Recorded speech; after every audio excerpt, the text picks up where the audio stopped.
तो अब हम पढ़ने वाले हैं the Hindu minority and guardianship act 1956 और इसके अंदर टोटल नंबर 30 सेक्शन। ये बहुत छोटा सा एक्ट है, बहुत इजी से हो जाएगा।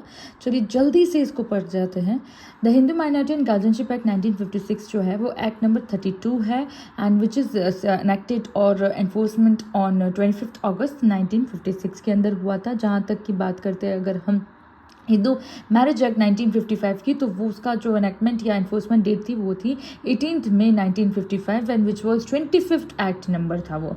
और जहाँ तक हम बात करते हैं Hindu adoption and maintenance act की, तो उसकी डेट थी 21 दिसंबर 1956 और वो 78th एक्ट था। राइट, आप डेट ना भूलें, इसके लिए मैं रिवाइज कर रही हूँ।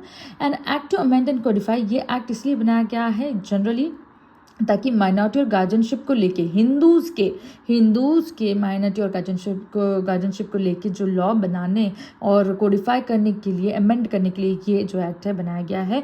ये 7th year of Republic of India में बनाया गया है। ठीक है, सबसे फर्स्ट सेक्शन जो आता है वो आता है शॉर्ट टाइटल एक्सटेंट।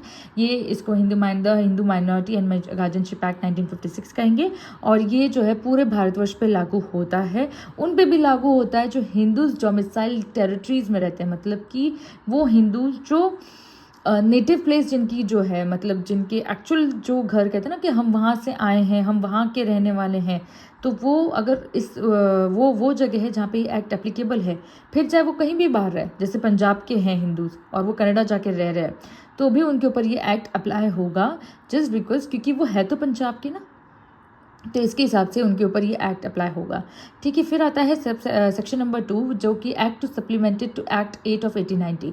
अब ये कहता है एक्ट 8 ऑफ 1890 कौन सा था, वो guardians of the wards act 1890 था। ये उसको सप्लीमेंट करेगा, मतलब इस एक्ट में जो लिखा गया है उसके अंदर ये एक्ट उसमें मदद करेगा, कॉन्ट्राडिक्ट नहीं करेगा। ये एक्ट ना सुप्रीम है ना ही कॉन्ट्राडिक्ट कर रहा है, ये एक्ट उसको सप्लीमेंट करेगा।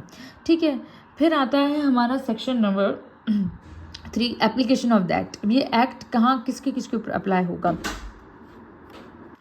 ये जो एक्ट है सेक्शन नंबर 3 बताता है कि किस पे एप्लीकेबल होगा। अगर आपने हिंदू मैरिज एक्ट पढ़ा है तो सेक्शन नंबर 1 भी का जो क्लॉज 2 है वो भी सेम चीज़ वहाँ पे भी लिखी गई है। ठीक है, और ये जो है सेक्शन नंबर 3, ठीक है, सेक्शन नंबर 3 पूरा के पूरा हिंदू मैरिज एक्ट में भी लिखा हुआ है।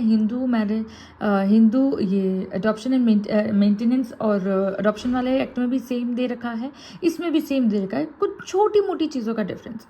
ठीक है, एक बार मैं आपको शॉर्ट में बता देती हूँ। क्लॉज ये कहता है कि जो भी हिंदू वीरशैव, लिंगायत या ब्रह्मो या प्रार्थना या आर्य समाज से बिलोंग करते हैं वो तो हिंदू है, या फिर जो बुद्धिस्ट, जैन या सिख रिलीजन से आते हैं वो हिंदू है, या फिर वो